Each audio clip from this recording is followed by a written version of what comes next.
Dubai को आज के डेट में लग्जरी लाइफस्टाइल और ऊंचे ऊंचे इमारतों के लिए जाना जाता है। अगर कुछ वर्ष पीछे देखा जाए, न ही दुबई में ऊंचे ऊंचे इमारतें थी, न ही दुबई के लोगों का लाइफस्टाइल इतना साकासुन भरा हुआ था। जब हिंदुस्तान को सोने का सिरिया कहा जाता था, तब दुबई रेगिस्तान के रेत के सिवा और कुछ नहीं था। तब दुबई के लोग ऊंट, बकरी सराना, मछली पकड़ने का काम किया करता था। लेकिन आज के डेट में हिंदुस्तान के लोग दुबई में जाकर काम करते हैं। ये जानकर आपको हैरानी होगी कि दुबई की आबादी लगभग 30 लाख के आसपास है, जिसमें से 50% भारतीय रहते हैं। दुबई के मूल निवासियों को अमीराती कहा जाता है। ये दुबई की कुल जनसंख्या का मात्रा 15% है और शोर आबादी ज्यादातर भारत, पाकिस्तान, बांग्लादेश और फिलीपींस की है। 1960 से पहले दुबई में ऐसा देखने लायक कुछ भी नहीं था। दुबई एक रेगिस्तानी क्षेत्र हुआ करता था। 1960 में तेल की खोज होने के बाद दुबई का किस्मत ही बदल गया, जिसके बाद तेजी से विकास हुआ और आज दुबई सबसे खूबसूरत शहर होने के अलावा सबसे अमीर शहरों की लिस्ट में भी शुमार है। आज भी दुबई को बहुत लोग देश समझते हैं, लेकिन ऐसा नहीं है। दुबई एक शहर है। दुबई संयुक्त अरब अमीरात यानी कि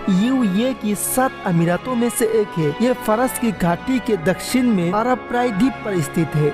दुनिया में घूमने के लिए सबसे पसंदीदा जगहों में से एक है दुबई। दुबई को आज के डेट में घूमने के लिए सबसे ज्यादा पसंद किया जाता है और दुबई का किंग भी टूरिज्म के ऊपर बहुत ध्यान देता है। दुबई का किंग भी यह जानता है कि हमेशा ये प्राकृतिक गैस और तेल नहीं रहेंगे और इसीलिए दुबई में गगनचुंबी इमारतें, दर्शनीय पर्यटन स्थल जैसी जगहों का निर्माण किया जा रहा है, जिससे कि विश्व के लोगों को अपनी ओर आकर्षित कर सके। दुबई में दुनिया भर से लोग घूमने के लिए आते हैं, लेकिन ये बात सुनकर आपको हैरानी होगी कि यह क्राइम रेट 0% है। यह का कानून इतना सख्त है कि यह कोई भी क्राइम करने से पहले 100 बार सोचता है। दुबई में शरिया कानून यानी कि कुरान का कानून माना जाता है, इसीलिए दुबई को विश्व का सबसे सुरक्षित शहर माना जाता है। दुबई में शादी करने से पहले महिला पुरुष का संबंध बनाना अवैध माना जाता है। अगर आप ऐसा करते हुए पकड़े जाते हैं तो गिरफ्तार करने के अलावा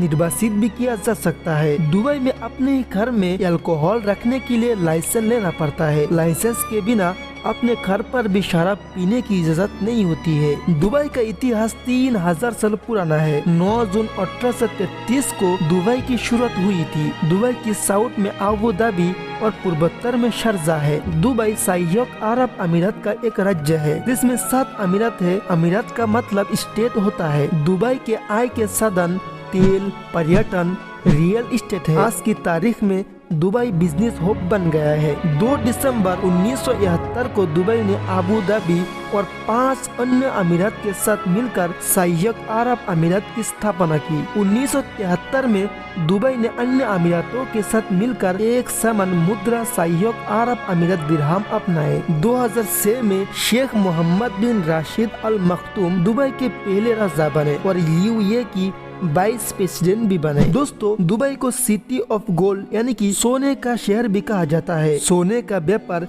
यह बड़े पैमाने पर होता है। यहाँ सोने की लगभग 300 दुकानें हैं और इन दुकानों में हर वक्त 10 टन सोना मौजूद रहता है। दोस्तों, जानवर पालने का शौक तो हर किसी देश का नागरिकों का होता है, पर दुबई के लोगों के शौक भी अलग होता है। वो शेर और चीतों को पालना पसंद करते हैं। दुबई पूरी दुनिया का एकमात्र शहर है जहाँ लोगों को इनकम टैक्स नहीं देना पड़ता है। ये पूरी तरह से टैक्स फ्री देश है, इसीलिए हो सकता है हिंदुस्तान के सभी बड़ी बिजनेसमैन दुबई में रहना पसंद करते हैं। दोस्तों, दुबई में स्थित बुर्ज खलीफा के बारे में आपने तो सुना ही होगा, जो दुनिया का सबसे ऊंची इमारत है। बुर्ज खलीफा दुबई में 8 अरब डॉलर की लागत से 6 साल में निर्मित 820 मीटर ऊंची 163 मंजिला दुनिया की सबसे ऊंची इमारत है। इसे 90 किलोमीटर दूर से भी देखा जा सकता है। बुर्ज खलीफा में 24 कैरेट गोल्ड का इंटीरियर है। इस इमारत में इस्तेमाल किए गए सोने से मोनालिसा की पेंटिंग 46,263 बार ढकी जा सकती है। दुनिया का सबसे बड़ा फ्लावर गार्डन दुबई का मिरेकल गार्डन है। यहाँ 50 मिलियन फूल है और 250 मिलियन पौधे हैं। दुबई में पानी से सस्ता कोल्ड ड्रिंक मिलता है। इसका कारण